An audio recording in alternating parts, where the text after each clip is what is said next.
We think about avoidant attachment styles. Many of us imagine someone who shies away from intimacy and struggles with commitment. But who do avoidants actually end up marrying? The answer might surprise you. In this video, we'll explore the patterns behind avoidant marriages, debunk common myths, and reveal the real reasons behind their choices. Let's start by understanding what it means to have an avoidant attachment style and how it shapes romantic relationships. Avoidant attachment is a style that develops early in life, often as a response to caregivers who were emotionally distant or inconsistent. People with this style tend to value independence and may feel uncomfortable with too much closeness. They often keep their emotions guarded and may seem self-sufficient, but underneath, they still crave connection. Understanding this foundation is key to seeing why avoidants make the marriage choices they do.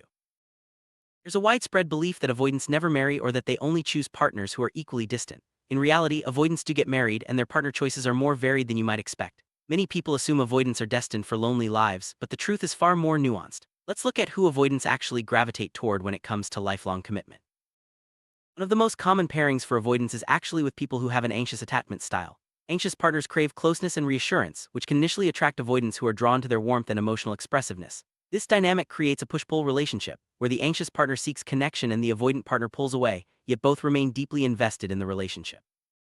First glance, it might seem counterintuitive for avoidants to marry anxious partners. However, anxious individuals often take the lead in pursuing intimacy, making it easier for avoidants to enter relationships without having to initiate. The anxious partner's persistence and emotional openness can feel comforting, even if the avoidant struggles to reciprocate in the same way. This dynamic can create a sense of balance, even if it's sometimes turbulent. Avoidants often find themselves drawn to relationships that feel familiar, even if those patterns aren't always healthy. If they grew up with emotionally distant caregivers, they may unconsciously seek out partners who recreate similar dynamics. Anxious partners, with their emotional highs and lows, can mirror the unpredictability avoidants experienced in childhood, making the relationship feel oddly comfortable. While it's possible for two avoidants to marry, it's actually less common. Two avoidants may struggle to build enough intimacy to sustain a long-term relationship, as both tend to withdraw during conflict or emotional moments. Without someone to bridge the gap, the relationship can become distant and disconnected, making it harder for both partners to feel satisfied or secure. Some avoidants do end up marrying partners with a secure attachment style. Secure individuals are comfortable with intimacy and independence, which can help avoidants feel safe and accepted. These relationships often provide the stability avoidants need to grow emotionally, but they require the avoidant partner to be open to change and self-reflection.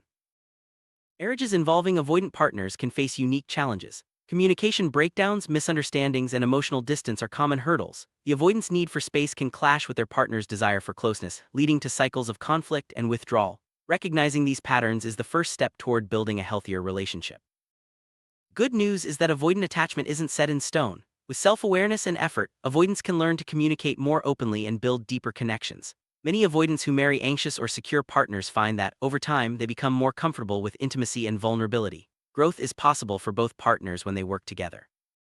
For avoidants, developing self-awareness is crucial. Understanding their own triggers and patterns allows them to make conscious choices in relationships, rather than repeating old habits. This self-knowledge can help avoidants choose partners who support their growth and create healthier, more fulfilling marriages.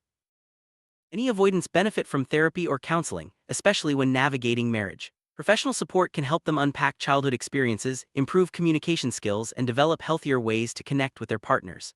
Couples therapy can also be a valuable tool for both partners to understand each other's needs and build a stronger bond. Breaking free from old attachment patterns takes time and effort, but it's entirely possible. Avoidants who are willing to reflect on their behaviors and make small changes can create more satisfying marriages. Support from a loving partner, friends, or a therapist can make all the difference in building a new, healthier dynamic. Many couples have overcome avoidant anxious dynamics to build strong, lasting marriages. By prioritizing honest communication, setting healthy boundaries, and supporting each other's growth, these couples prove that attachment styles don't have to define your future. Their stories offer hope and inspiration for anyone navigating similar challenges. In the end, avoidants can and do marry, often choosing partners who challenge and support them in unexpected ways. While attachment styles influence our relationships, they don't determine our destiny. With awareness, effort, and the right support, avoidants can build loving, lasting marriages that go beyond old patterns. Love, after all, is about growth, connection, and the willingness to change.